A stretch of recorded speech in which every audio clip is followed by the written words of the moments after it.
All right, welcome back to Average Home Theater. I'm Nelson. This is Dominic. And today we're just gonna talk about whatever we want. We have a few notes, and we're just gonna talk about several movies and what we have or what we're looking forward to, or kind of whatever we feel like. First, tell us a little about yourself, Dominic. How I know you like movies, obviously, but what's like your favorite type of like genre or anything like that? Do you have any specifics, or you just like whatever? No, yeah. So I was born in the 80s, so definitely like an 80s/90s kid. I grew up in kind of like the height of like sci-fi.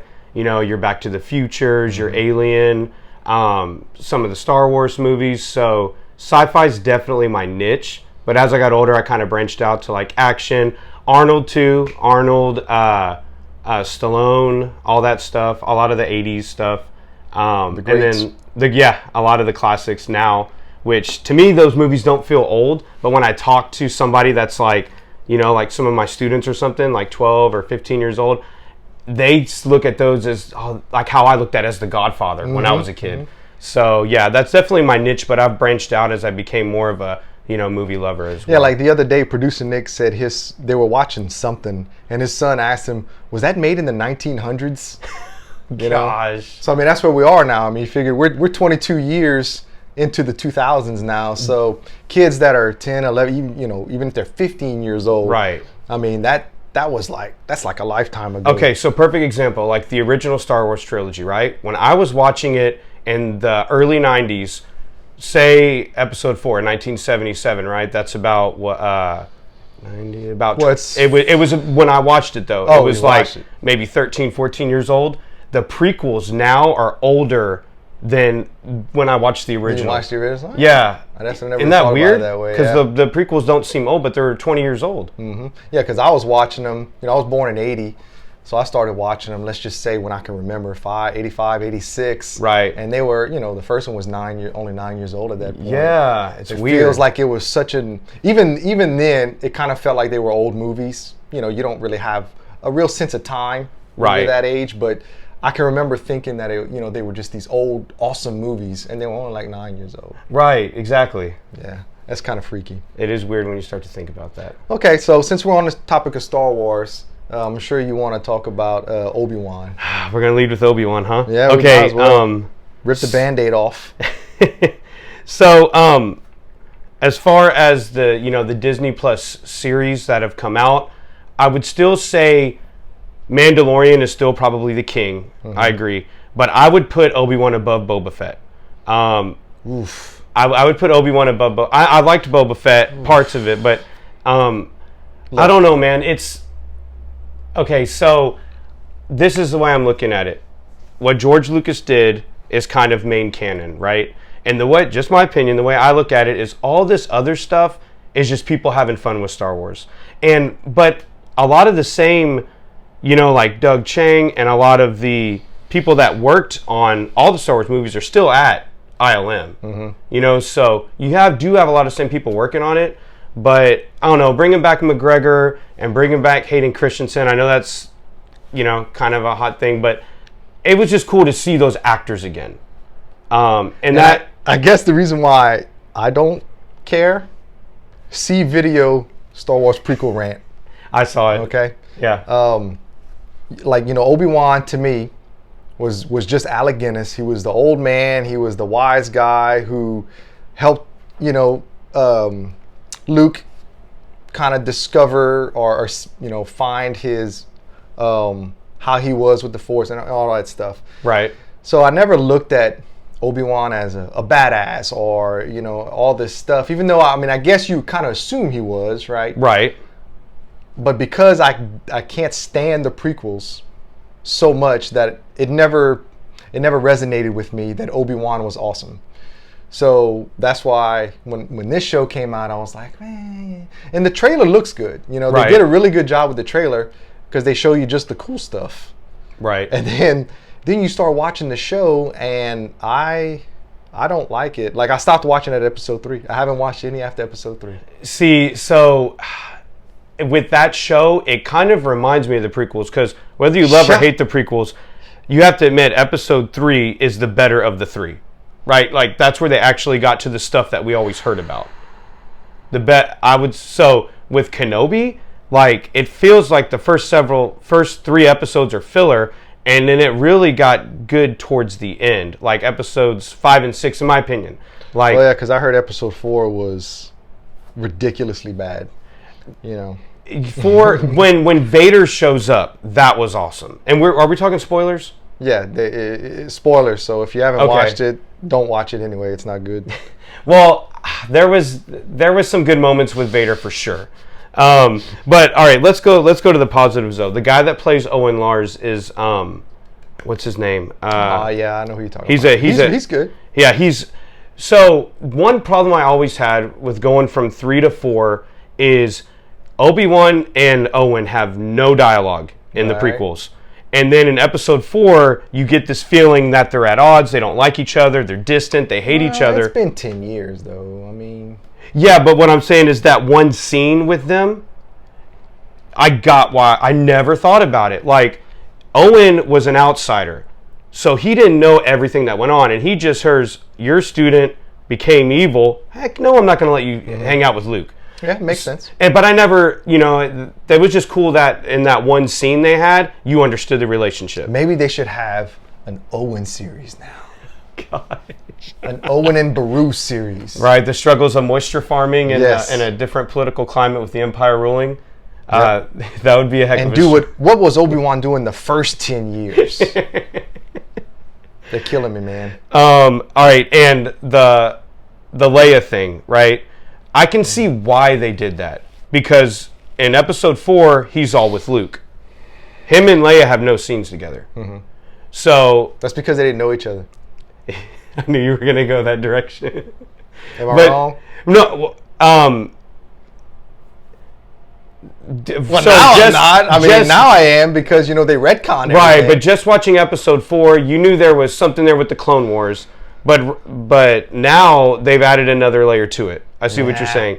But it mirrors, right? Because in 4, he's with Luke, and Obi-Wan, he's with Leia. So I kind of see how they mirrored it. But just think, okay, so we know what happened, right? We know how they changed canon and did whatever they wanted. But let's take a step back. Here's an idea. Okay. I mean, this is just a average guy with an average home theater who's, knows a little bit about Star Wars.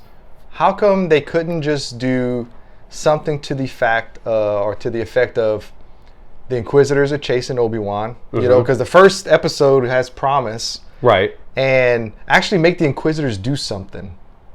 And actually, like, I don't know, maybe he fights them off, and, there's there's other avenues to me that they could have taken where they were going after Obi-Wan. Right. Other than bringing Leia into the mix and then having to try to explain it on the last episode, very cheaply, I might add, because I heard how they did it. Okay. Like that just, I don't know, I just don't understand why they went that route. There were other things they could have done, but to me, they had to show that Leia was awesome and that she was force sensitive, and they just had to do it. They couldn't help themselves. Right. I mean, I can see that criticism, and if they would have went the route with the Inquisitors like that, like you're saying, like they're... I mean, wasted characters, man. They did nothing. They kind of did the Inquisitor thing, but it was more, you were saying, more in the forefront. But with the Leia thing, like, they're both important. Luke and Leia are both important, right? They're both Anakin's children. But with Leia, so I see what you're saying. Leia always... Look, Kate, let's... Another step back. Okay. Don't let the smooth taste fool you, okay? In the words of producer Nick, George Lucas was flying by the seat of his pants when he made the first 3. Okay? Right. He kind of made shit up as he went, okay? It wasn't all planned out. Like he didn't decide to make Vader his father until they were already filming Empire Strikes Back. Right. That's why he was glad Guinness kind of had that stumble, when he... So... all of this, it's like, why can't they learn from the mistakes of what was done before? There were plot holes in Star Wars before. Mm-hmm. Then when he made the prequels, he created more plot holes. I don't remember owning a droid and all this crap. Obi-Wan telling Yoda, was I any different when you taught me? Yet Yoda taught him nothing. It was Qui-Gon Jinn. So they had to throw somebody else and they had to retcon that. So have they not learned? This is 2022. This is a multi-billion-dollar corporation, company, whatever you want to call Disney. Mm-hmm. And they're still making cheap stuff with Star Wars. It's cheap and lazy. It's not perfect. It's not perfect, but there's moments in there. There's moments. You know, like in Obi-Wan, seeing the broken down stormtrooper asking for money. That's cool. That clone trooper. I never thought I'd see that. I thought they were done. Mm-hmm. The stormtroopers were good. Yeah. You know, acting like regular, you know, like what you would imagine soldiers, you know, act like, ugh, you know, they can't wait to get home or to get off this post or whatever. So I thought that was neat. Right, like a soldier coming home from war. I like that. And that parallel has kind of always been there. That was cool. And the spoilers, but you know, the showdown with Anakin and Obi-Wan. Wait, the with the cracked helmet, and you see Hayden Christensen through it, and it's okay. Spoilers, right? Mm-hmm. James Earl Jones's voice. James Earl Jones's voice mixing with Hayden Christensen's as the mask is cracked, and Obi-Wan looks at him and says, "I'm sorry for all of it," because he's hurt Vader to a point where they can't fight, and he just tells him like he would to a brother, like, "Dude, I'm sorry, I apologize." And then Vader says, "You didn't kill Anakin, I did." Mm-hmm. And that's an emotional moment. Like, if you're looking at it from Obi-Wan's point of view, you know, Obi-Wan, looking at the prequel canon, I'm convinced that if Qui-Gon Jinn would have lived, Anakin wouldn't have turned evil. Because Qui-Gon was the father that Anakin needed.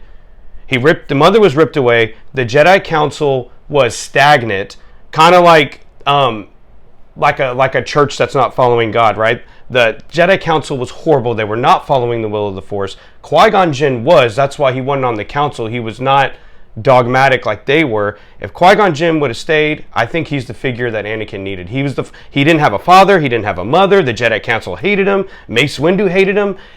He thought his wife was going to die. No wonder he turned evil, right? All those things stacked against you. He didn't know anybody. And Obi-Wan was like a surrogate brother that really shouldn't have been watching over him because he was young too. And I don't know, just that moment where they look at each other and Obi-Wan knows it's not all his fault, but he feels guilty about it. That moment mixed with, you know, moments of a poor stormtrooper on the road, the Owen stuff. I mean, I guess it's not as hard to please me. If I would have wrote it, I would have done some things differently. But I don't know, those moments for me kind of made me overlook some of the issues. Yeah, Leia was in it a little too much. She could have been wrapped up in a couple episodes. But I do like how now Bail Organa goes to Obi-Wan every time he needs help. No wonder he says, "I'm too old for this sort of thing." Because Bail Organa's gone to him every single time he's been some kind of an issue. And they chalk up the Leia thing to, well, it's a message. She kept that part out of it.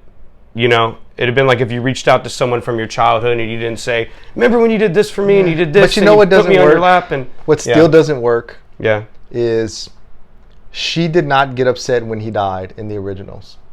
She was comforting Luke the whole time because she didn't know the man. They retconned it. They just like, oh no, she did. But she also lost her whole planet. This is true, and she could have cared and less. She's a politician. Yeah. She's used to dealing with unfortunate. You are a glass half full type of guy, Dominic. I like that. Appreciate it. Yeah. Cause see, I'm Nelson, and this is my world. You know what I'm saying? And I'm gonna tell you what's Nelson canon: the original Unmolested trilogy, Rogue One, The Mandalorian, and I thought about this, and then I added it. I'll put what you call it? What's the dumb bounty hunter? Boba Fett. I'll put Boba Fett's show in there because it doesn't mess with any other canon, really. Right, as far as the Skywalker legacy.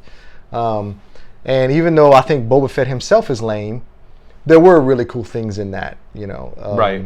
I thought Cad Bane was awesome.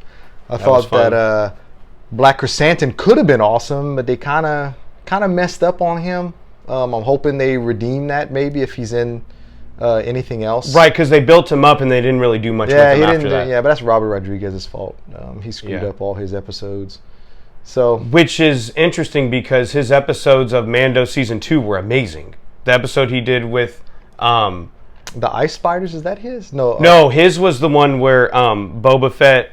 Oh yeah, when he's a ninja. Yeah. Right, and he's smashing all the stormtroopers. Yeah. I don't like that. Well, you like more than I thought.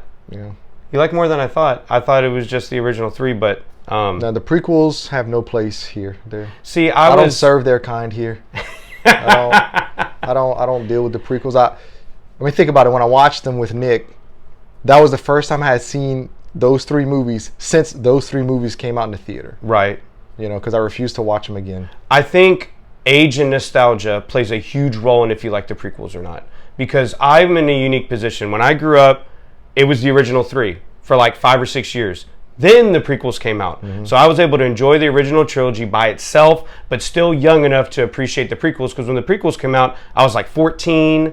And then I was, they came out as I got older. But I'm in a unique position with that. And kind of looking at the sequels are my least favorite. Ugh. But I'm also kind of like how you were when the prequels came out. Wasted opportunity with the sequels, though. But me and Donovan already talked about that. Right. Episode 7 was strong. 7 was strong. Lots of promise. 7 was the strongest of those 3. And then they ruined it. So, okay, well, that's Obi-Wan. Yeah, if you're a glutton for punishment, watch it. If you like the prequels, watch it. There's moments in there. And the training scene with Anakin and Obi-Wan. They never showed that before. They never showed them training in the prequels.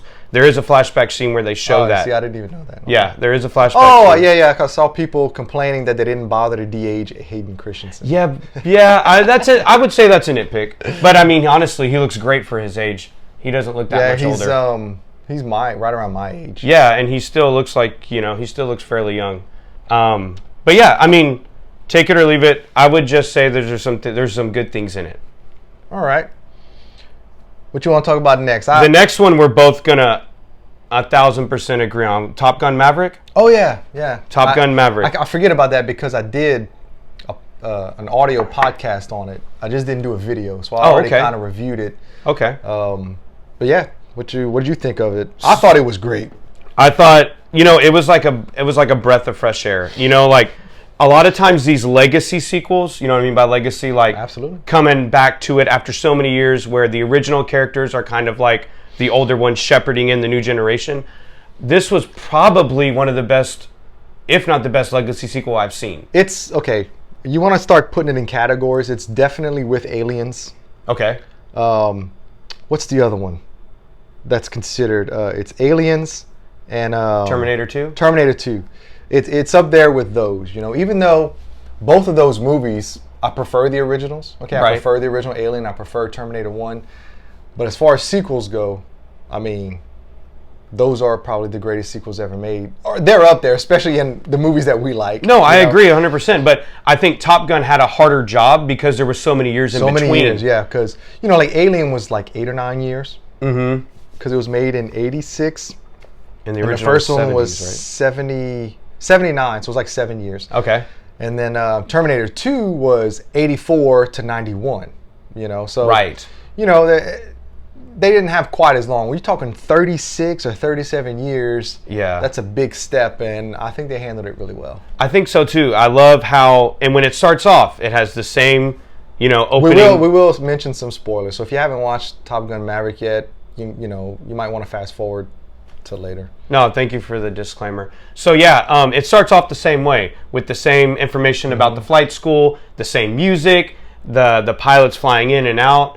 I did get nervous though. I was like, okay, is this going to be a shot-for-shot remake of the original? I remember as I was watching it, the first couple minutes of the movie, I'm like, yeah, come on, guys. Let's not do a shot-for-shot remake, but they didn't. They did good. They did good. And I like how they still introduce new, younger characters, but they don't kill off Tom Cruise 20 minutes in. Mm-hmm. He is still very much the central character. He's the guy. But a lot of these problems with these legacy sequels is they kill off all the old people, and then it's a totally... So I like how they kept him front and center. I like how, it's it's okay to fly and be in the Navy, and like it was like a pro-American movie, which was like so, like I said, like a breath of fresh air to see that. Miles Teller does a great job playing Rooster Goose's son. That was great. I like how when Tom Cruise would see Rooster, he was reminiscent of how Goose was, especially when playing the piano. The piano. A nitpick, I don't think they needed to show that scene from the original, though, when he's watching. I feel like that should have just been, if you knew the first one, or if you go back, you'll notice that. Well, I think the reason they did that is because it's been 36 years. So a lot of people haven't seen it in a while. You know, the majority of people that go watch movies are probably in their 20s, 30s. The movie was made before they were born. Right. So 86. They had to kind of figure, look, a lot of people are going to watch this movie that's never seen it. So they had to give reference and, you know, had to make people really understand how close he was to Goose. Right. And you know, how it was so traumatic for him. And it's cool how that relationship really propels that whole movie. Because it's all about him shepherding Rooster. Is he going to help him? Is he not? You know what I mean? Like, it was awesome. Really, the only thing that I had, and look, just doing math, Rooster's age. I mean, the movie was made in 1986, 36 years ago. He looked like he was about 4 or 5. That would have put him at 40 or 41. Yeah. And Miles Teller didn't quite look that old, and he was young. He was what, just like a lieutenant or something? Yeah. So he would have been much higher ranked. Even with the 4-year delay, he still wouldn't have been that old. So I think he looked about 30. Yeah, it's kind of a nitpick that, you know, the timeline is a little off, but I think they said screw it. Yeah. Most people won't notice and just roll with it. Kind of like I was alluding to earlier. Like, if the movie's good, you can overlook the little nitpicks. But the ending was great when they have to go to the site and then they crash and they have to find a way back. Like, they sold it. Because if that would have been other actors, you'd have been like, come on. But the way they sold it, it was great. But the very, very end, Hangman does pull Harrison Ford in Original Hope, in the original Star Wars. Yeah. Think about it. They have to go in, shoot it, go out, last minute, yeehaw! He comes in and saves the day. I didn't really catch that. How did I not catch it? I didn't really catch that. I thought of that instant. I'm like, man, that's just like A New Hope. You know, when he swung, the reluctant hero, because he was kind of a jerk. Yep. And then he came in and did the right thing. They gave him a spot, but again, they gave him some glory, but they didn't throw Tom Cruise under the bus. They were able to juggle that. Yeah, and I feel like a lot of movies could take notes from that. It's like, okay, we got to do a passing of the torch. But I think the difference with this one is there is no intention of making any more. Right. So it was like, look, this is Maverick's last hoorah. He's a pilot's pilot. You know, he doesn't want to be in charge of people. He wants to fly planes, and you know that. I'm glad they did it that way. I am too. And this movie was in production hell for a while. Well, it wasn't in production for a while. It was done. It was delayed. It was supposed to come out in 2020. Right. COVID knocked all of that, so they delayed it a year to 21. Right. And COVID was still bad, and they didn't. Most of the theaters were still closed, so they delayed it another year. So it was finished over 2 years ago. No, I'm glad Tom Cruise held it. Me too, because I'm glad he held it, because it wouldn't have been as big of a splash if it happened during all that. I love my room, my space, and my theater, but you know, it's still not a movie theater. So as far as seeing movies in a theater, this is probably one of the best I've ever seen. Right. Like, movie theater experiences. You know, I was glued the whole time. No, you have a great setup. And what I was kind of mentioning earlier is, before that even, the original director took his own life, and it delayed. Tony Scott. Yeah. So unfortunately, he was set to direct it before?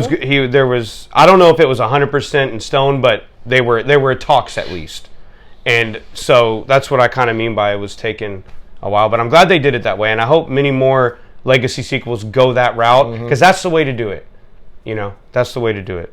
So what else do we have on the docket? Well, now we want to talk about some classics here. You know, okay.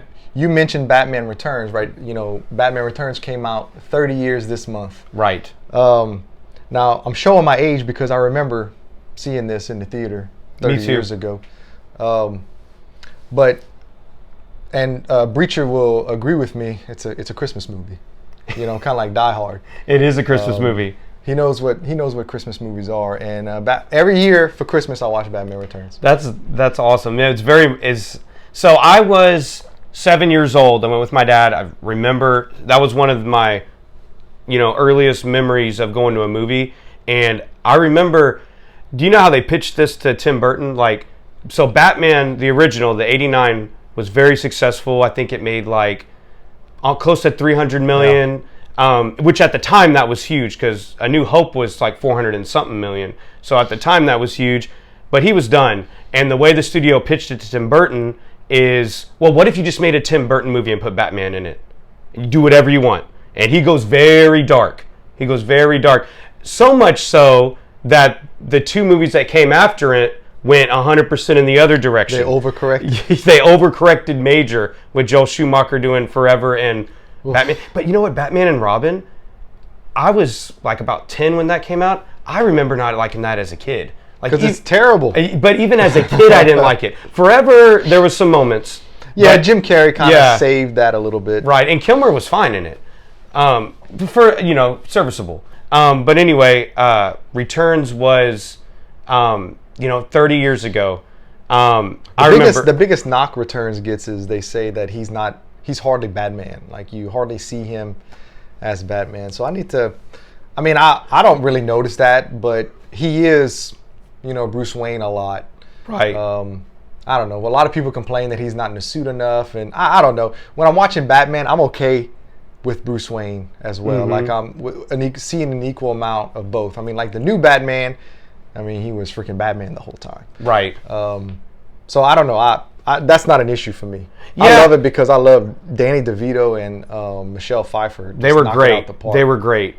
And there's a reason. I think that's a reason why they stayed away from those villains for so long, because their performances were so memorable. But I think they definitely do overshadow Keaton a little bit. I think that's what people are talking about when he's not in it enough, because it is a little more about the villains. But that's just a wacky movie. I like it. For its time, it was great. The 4K transfer is fantastic. Before you leave, I'm gonna show it to you. Okay, good. It looks great. Very good. And then you wanted to mention Alien 3. That 30th anniversary was last month. Okay. So they came out a month apart, but I like Alien 3, and Donovan and I talked about that. It's kind of the stepchild of the first three. Right. Everybody's like, oh, there's Alien 1 and 2, then there's Alien 3, and a lot of production issues on it. But when you watch the recut, what's it called? I've heard of that. It's like a director's cut version. It's a director's cut. They call it something, but anyway, it makes it make a little more sense, and it's much better. What year was that? Oh, so that would have been 92 as well. That's 92. Right. Yeah, okay. The special effects in it, that's what really kills it. The effects are really bad. They didn't use CGI. They did. So it was a little bit rushed. Yeah, I don't know. Yeah. But I like it. I enjoy watching it. But yeah, that was 30 years ago as well, last month. Well, and also coming up against a sequel as strong as Aliens, just like Return of the Jedi had to Empire, that's a tough battle when you keep trying to outdo yourself. And I didn't remember this, but it was advertised. They had, they do teaser trailers. Mm-hmm. There were teaser trailers for Alien 3 saying that but this time it's on Earth. It was supposed to take place on Earth and stuff like that. I remember that now that you say that. So all the production issues kind of killed it. And she had the shaved head, Sigourney Weaver. Very good. And then in her clause, if they had to do reshoots, they had to pay her $15,000 a day or something like that for her to reshave her head. Wow. And that was 90s money. That was 90s money. Yeah. But back, because of the success of the first two, she could ask for whatever she wants. Right. She had that star power. Yep. So you know what I watched last night? I just wanted to mention this. Con Air. Have you ever seen Con Air? I have. It's been many years, but I have seen Con Air. Con Air is a great, terrible movie. I was laying down in bed, about to go to sleep, and put on the Fire Stick and Prime movies we think you'll love. And Con Air, I was like, man, I haven't seen Con Air in a hot minute. It's probably been at least 15 years since I watched it. Yeah. And I enjoyed every minute of its terribleness. What's funny is What year? When was Con Air? Was 90s for sure, right? Yeah, like mid to late 90s. Mid to late 90s. So I was, again, a kid when I saw that. And when I first saw it, I thought it was serious because, being younger. But then, yeah, that actually Nicolas Cage was kind of born in that. Like the funny Nicolas Cage, kind of the crazier, wild Nicolas Cage. Yeah, that was around, he was blowing up, man. The Rock and all of that stuff. Right. So I just thought I'd mention that. That is funny. Yeah. Because look, like the miniatures for the airplane and everything looked awful. Like it was not convincing in the least. The acting was terrible on everybody's part. Even John Cusack was kind of bad. And Malkovich too. Like Malkovich was okay, I guess. He was but his accent, his Southern Georgia accent, Nicolas Cage was horrible. It's coming back to me. I'll have to revisit that for sure. Put the bunny back in the box. Yeah, come on now. What about Elvis? You want to watch that? I'm very optimistic about Elvis. You saw it already? No, it just came out today. Okay. I want to watch it. I grew up in a household. My mom loved it. Mm-hmm. Loved Elvis. So, she had the records and everything, and I like Elvis. I'm not this Elvis aficionado or anything, but I do like his music, especially his Christmas stuff. Around Christmas time, I like listening to his Christmas albums. But I'm very interested to learn more about him. Yeah, Elvis, I kind of the same way. Like, I kind of grew up with him in the background. I wasn't like a huge Elvis fan, but I had appreciated him. I appreciated what he did for rock and roll. I know some of his history. I've been to Graceland. I've been to his mansion, and I've seen. It's just amazing seeing how he was living then. Like, he bought his mansion and all his acreage for like $102,000. You know what I mean? Like, and obviously nowadays, like, that was money in the '60s, bro. Yeah, but it's funny because he had cameras and he had all this stuff, but they've kept the house the same way it was. So he has all these updates, but it was all '60s updates. And doesn't he have like carpeted walls? Walls, very '70s. Shag. He's got a pool room where the whole room is like covered in fabric. Very interesting, but he was ahead of his time for sure, and I definitely want to check that out. Yeah, they're talking about this little guy that plays him. How it's. But anytime you do a biopic, if they pull the character off, everybody's going to praise it. So right. I'm interested, but like I said, it's more of learning about him and the things that were going on, and the behind-the-scenes stuff with this Colonel guy, right? That Tom Hanks plays, that got him going. How he kind of held him back. Like Elvis there were different types of movies Elvis wanted to do, but he would only let him do the kind of cheesy beach movies and whatnot. So kind of what the pop movies would have been then. Mm-hmm. Did you see Walk the Line? No. Okay. So it's crazy. I think I own it. Okay, I have the DVD and I've never watched it. That was the one with Phoenix and Witherspoon, and I thought that was very well done. And I'm getting some of those vibes when I see this. And that one was really well reviewed. So we'll see. I hope it's good because it's getting a lot of press. It's getting more exposure because Elvis, they've kind of stayed away from him because I think he's so tough to do. It's like tackling a giant. And I've really only seen like TV movies. They haven't really done anything big. Yeah, like there were this. a ton. There were a ton of TV movies but not like at this scale. So I'm hoping it's good. And John Carpenter did an Elvis movie with Kurt Russell, way back in the day. I didn't know that. I think it's called Elvis. I have to get your phone and look it up. I remember 3,000 Miles to Graceland. Oh, were they bank robbers or something? Is that technically an Elvis movie? And it's him. He's Elvis. They're impersonators. But yeah, he was pretty young. Wow. When he played Elvis. I heard it's decent, but yeah, I'm curious about that one. I liked Bohemian Rhapsody. Yeah, that was interesting. I didn't see the Elton John one though, because I don't like Elton John, so I don't really. I kind of saw it on a whim, and the Elton John movie, like whether you agree with him and the choices he made or not, you feel bad for him. He went through a lot of crap. 1979 is the Elvis movie with Kurt Russell. This is 79? crazy. 79. I did not know this existed. Yeah, I didn't know it was that old. Wow. Yeah, 1979, February. Yeah, John Carpenter was the director, like you said. Yeah, he did it like 2 years after Halloween. Wow. I did not know that existed. Mm-hmm. So, anything else you want to talk about, man? Let's see. So, Ghostbusters. Oh, yeah. They're going to do a sequel to Afterlife. And right now, the working title, not the official title, but sources are reporting that the working title is Ghostbusters Firehouse. Whether they keep that or not, I think that's kind of cool. Because that was, what was your kind of quick thoughts on Afterlife? Oh, I love Afterlife. Yeah. I thought it was, legacy sequel like we're talking about. Right. How they did a pretty good job on it. And now I'm curious about this one, though. I mean, those kids aren't going to be old enough to be Ghostbusters, and this seems like they're going to start it back up. Right. The actual business. So I'm very curious on what they're going to do. I really thought that Afterlife was going to kind of be it. Right. Doing the whole Egon's grandkids and whatnot, but so I don't know. I mean, I guess the son might be old enough. Right. He's the one that's in Stranger Things, Yes, right? yes. Yeah. I think he's like 18 or 19 years old, maybe 20. So I guess he's kind of old enough. He can pull off being an adult Ghostbuster, but I don't know. So I'm kind of interested on what it's like we did the Egon stuff and we kind of wrapped up the original trilogy, and I guess they're going to, or the original 2 movies, and they're going to kind of move in a different direction, which I'm fine with. Right. This was a little segue into Winston kind of starting it up again. And that kid from Stranger Things, I'm watching season 4 of Stranger Things, and those kids age what seems like so fast.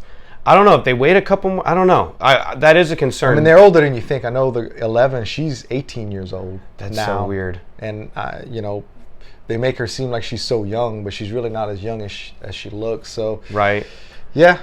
Because, look, in It Chapter 2, the de-aging in that was awful, and he was one of them. Right? He was one of the kids, and it was only a 2-year difference, but it was so bad. Yeah, and that's tough, those actors, because at that age you do change a lot. But I don't know, Firehouse, like, I loved Afterlife. I thought was really good, and they had an uphill battle because of the unfortunate passing of Harold Ramis and when they were doing it, but I think going back to the Firehouse, going back to the city, I was missing that a little bit. Because I feel like Ghostbusters should be in the city. Yep. So, and speaking of, you mentioned Ghostbusters and capping off the originals.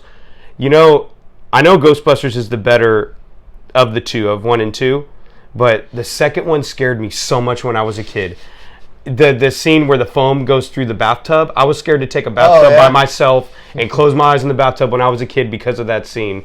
And it's just like a silly throwaway thing, but I think my mom ruined me because she would rent Freddie and Jason for us when we were like 4 and 5 years old. Yeah. So I didn't get You were desensitized already? Desensitized really young. I didn't get exposed to like that many. Like my parents were kind of careful on that, but Ghostbusters snuck through, and that second one scared me when I was a kid. Oh my gosh. But I'm looking forward to Firehouse. And I think that's kind of a cool title if they keep it. Yeah, like that sounds like it should be the real title. Right. Not just a working title. Yeah, I agree. Do you want to talk about Jurassic World Dominion a little bit? I mean, I guess you can. Okay, so let's see. So I ended up seeing that. Spoilers. Did Breacher go with you? I know he loves Jurassic Park. He didn't go with No, you? I think he missed that one. Oh. I think he was a little tied up or something. But anyway, Dominion, I mean, it's not a crazy plot. Basically dinosaurs are running amok. But although I thought with Dominion, they were going to go the route of Planet of the Apes with dinosaurs. I thought that would have been cooler. They kind of did that, but it's more like... So, like, were people living every day with dinosaurs, like knowing, or was it like an apocalyptic event? So, it's like people living every day, and there's some dinosaurs running around. But it's not like full-blown everywhere. There's just here and there there's dinosaurs. Kind of like today, like if you saw like a wild deer or like an alligator. Like, those things happen now and then. It kind of like that with dinosaurs. The cool thing about it was seeing Jeff Goldblum, Sam Neill, Laura Dern, seeing those legacy characters one more time. They have some moments. It's definitely better than Fallen Kingdom, which is not saying much. But you could probably wait till video. I will. Don't worry. But there's some moments in it. Chris Pratt, God bless him, he crashes a plane in the Arctic. Not a scratch on him.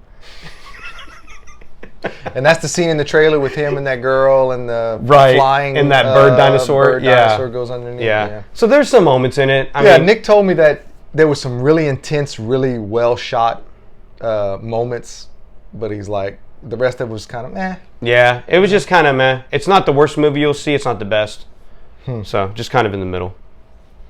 Yeah, I watched a couple of. I like horror movies a lot, so I watched one called The Empty Man on HBO Max, and that was not good.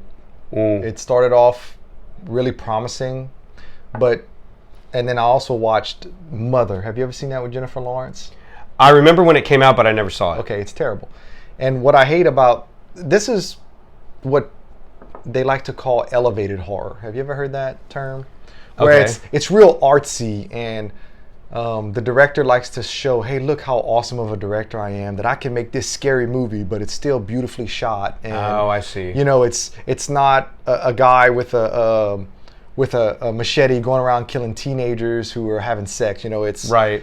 So that's what they call like Midsummer. You ever saw Midsummer? That was okay. Yeah, that's considered like elevated horror, right? Right. And both of these movies tried and failed. I gotcha. Miserable. Like Mother was absolutely just awful. The Empty Man was good until the end, where you kind of figure out, you know, the big reveal, whatever. You kind of get ahead of the director. It's like, no, like you really don't know. I mean, and then there's so much that's unexplained, and I hate that crap. Both of these movies, they leave a lot of stuff unexplained. You're like, so exactly what the hell was going on? Right. And so yeah, you can just skip those two. Okay. You know? So it should have been more like a revelation. I just thought it worth mentioning because I got pissed off that between these two movies I've wasted 4 hours of my life. And I don't want anybody else to do it. They're terrible. So anyway, that's all I got, man. I mean, you good? Yeah, I'm good. I'm watching Stranger Things season 4. My wife is too. Okay, good.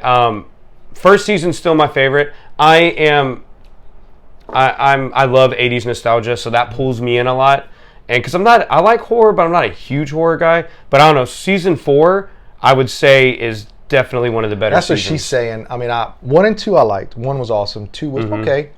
I'm on season 3. I watched episode 4 or 5 yesterday. Okay, I don't remember so you're about one. halfway. And I'm so bored. Like, I'm having to force myself to get off of Facebook as I watch it. Yeah, that's like I find myself pulling my phone up and looking. Oh no, I need to pay attention. Well, yeah, I know you're a big Jurassic Park fan, so just remember that as you continue to go through it. But I'd say with Stranger Things, my kind of list, I think season 1 is the best. Then I'd go 4, and then 3 and 2 are kind of neck and neck in third place. But season 4 it's good. It got more back to the mystery. I think 2 and 3 kind of got too much into just the action of it, and 4 kind of went back to how 1 was, where it was just like, what is going on? And then you slowly get things revealed to you. So yeah, Jamie said it's a little horror. You know, they focus a little bit more on horror on the 4th one, on season 4, than they have in the past. Yeah, that's what I kind of meant. How 2 and 3 got a little more like action oriented, and 4 is kind of back to the roots of 1. But I know Robert Englund is in it for a little while. Yeah, that was a nice surprise because I didn't know he was going to be in that. Robert Englund being the Freddy Krueger, yeah. So yeah, I didn't know he was going to be in it. So when he showed up, it was kind of interesting to see. So cool. But yeah. Well, look, you don't live near me. You live a few hours away, but we can do podcasts on the phone. Absolutely. So if you want to do that, we can start maybe doing that. With the software that I have, I can give you a holler, and it starts recording, and then we can do this. It would just be audio. No, I'm down. Podcast, I'm down. I appreciate being a guest on your rapidly growing channel. YouTube channel. Being in this room is cool. You got a lot of cool memorabilia up on the walls. So yeah, I'm a fan. All right, man. Well, with that's it. With that being it, this is Nelson and Dominic. You see, that's why. Dominic, signing off.